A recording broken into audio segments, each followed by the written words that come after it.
In his ministry, Jesus never needed people. As a matter of fact, when we look at the manner in which his disciples responded, it surely would have been much better if Jesus had worked alone. However, Jesus wanted to draw people to himself. He wanted people to help him in his ministry. He wanted people to take that ministry forward. Jesus never called only intellectual people. He never called only one kind of person. He invited everyone and anyone who was open to follow him. In the gospel text of today, we will read about two things which happened in the ministry of Jesus. And the first is the call of a tax collector. The tax collector at the time of Jesus was a despised person. The tax collector was also, like others, a Jew and had been appointed by the Romans to collect toll on goods which were passing from one place to another, from one city to another.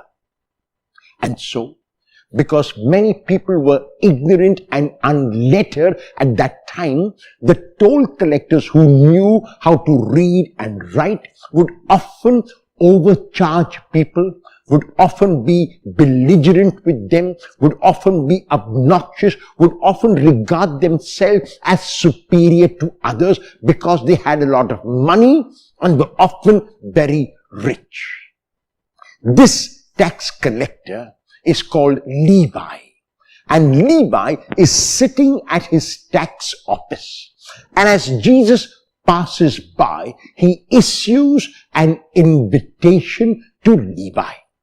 And Levi leaves the tax office, he leaves the trade, he leaves his belligerence, he leaves his obnoxious attitude, he leaves his cheating and stealing from others, and now becomes a disciple of Jesus. Most others who passed by that way would also see Levi, would also see a tax collector, but most others would see a cheat, would see a thief, would see a robber, would see someone who was to be despised and not trusted, someone who was to be hated. Jesus passed by that same office. But because he looked positively, because he looked enhancingly, because he gave Levi a look of love, because he was able to appeal to what remained within Levi's heart, Levi responded to that positive look, to that positive invitation, and left his old self, left his old ways behind and became a new person. Will I look at others in a positive way today? It is easy to be prejudiced and stereotyped against individuals and even against groups.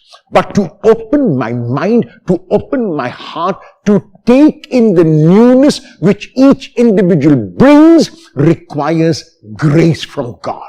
So today I ask for that grace where I look at people not in a negative but in a positive way. But I look at people not in a judgmental but in an enhancing way.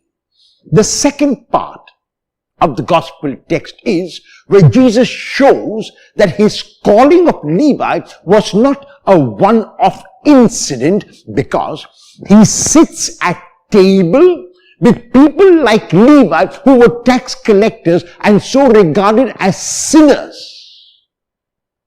At the time of Jesus, table fellowship, sitting at table, was the most intimate of communions between two males. The fact that a person could sit at table with me meant that we were close friends, meant that we were brothers, meant that we were family, because we would break the same bread and share that bread.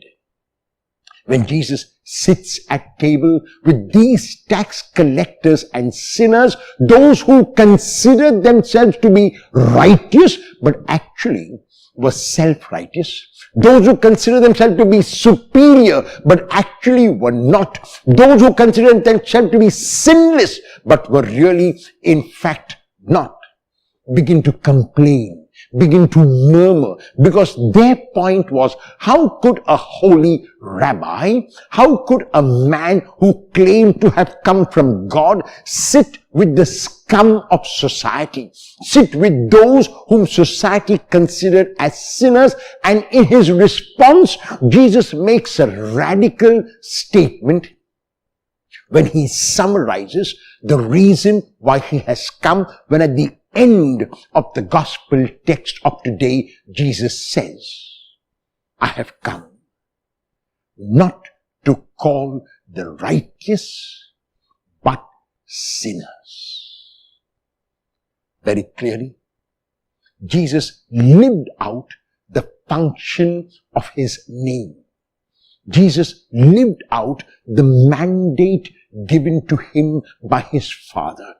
Jesus lived out this communication of unconditional, unfathomable, magnanimous love. Will you look at every person you encounter only positively today?